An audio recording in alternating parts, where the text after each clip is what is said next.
What is up, YouTube? It's Kingfisher745, and in this video I'm going to show you all the deploys plus the epic boss battle for the hero side in Mission 1 of Spec Ops 15. So first things first, you have to select the hero side, and this is in Mission 1. Then you must complete all deploys and all threats. The very first specific character deploy is going to be Bishop. At least he was for me, so you'll need Bishop. And then next you're going to need your friendly neighborhood Spider-Man. So far that's 135 CP and then a 90 CP character. But you're going to be happy with the third one. It's Hawkeye, and I believe you get him for 1 CP and everyone has him. So that's a pretty nice deploy character right there. Now after you finish all of the deploys and all of the threats, you will see this on your screen. The epic boss battle will have Captain Britain as a team up, and it's going to be against Constrictor and Taskmaster. Also, I want to stress it's different on the villain side. The villain side will require different deploys, and you're going to face different epic bosses. But don't worry, I have you covered. I'll be posting that video as well. And I'll put a link in the video as well as in the description. So make sure you check back for that. That will be added possibly tonight. I'm going to try to get all the epic boss battles, and maybe a few regular boss battles up as well. But anyways, after we scroll through all of this dialogue, I'll go ahead and show you the weapon that we have a chance to get. And then I'm going to change my team slightly. But there you see the Serpentine. It hits all enemies, has nanotech synergy, so if the agent has insert coin, it gains generalized. It also causes constricted and incapacitation. So that's actually a pretty nice weapon, and I wouldn't mind winning it. But first, let's go ahead and switch Hulk over to Havoc.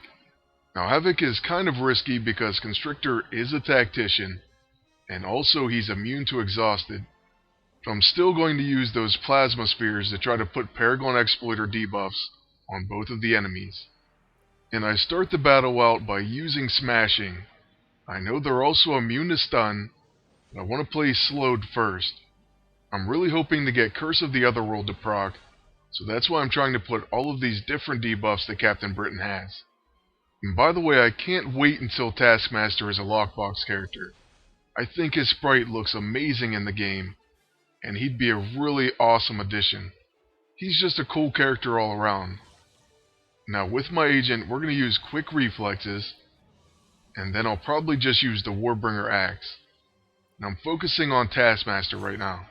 So that ended up being a pretty nice hit, and now Havoc gains Uncanny Coordination, so he gets an extra turn right here. I will use Plasma Spheres even though Constrictor's going to end up with 3 turns in a row. It would all be worth it if we get the one-shot one of these bosses on Havoc's next turn. But now we have to wait through 3 enemy turns, and it's going to take quite a while. First, Constrictor gained Counter Strike from one of his random item buffs, and then he used Lightning Lash. So we get to counterattack with a Brawl, and now we're awaiting his next turns. I'd be really surprised if he used a Distress Call, his level 9. This time he gains Revenge Strike, and uses Crackdown on Captain Britain. That really didn't do that much damage, but it did place some debuffs on us. So now Captain Britain is generalized, and also has Disabled. So giving him an extra turn really didn't hurt us that bad. And the trade-off is, we're going to use Channel Energy, and then finish Taskmaster. This Plasma Wave should do some pretty big damage. And there it is with 48,000. So that was quite an overkill. And Captain Britain is capable of doing just as much damage. Unfortunately, Constrictor doesn't have that many debuffs. But we just added 2 more, and it looks like we're going to get an extra turn. So we will be using Captain Britain's Britannic after all. Havoc even tried to take an extra turn, but he unfortunately was stunned. Alright, so there goes our level 9, and it does enough damage to finish the battle. And that's going to be it for the epic battle, at least for the hero side. I actually think the villain side was harder, but I think I might want this weapon more. So let's hope that we get it. There's plenty of good items on this roulette, so we really can't go too wrong with lockboxes or CP. But somehow we managed to get one of the 2 items we didn't want. That's pretty bad. That and the quantum elixir would be the only things I didn't want from that wheel. But oh well, at least we have 34 days left, and plenty of time to get these weapons and lockboxes.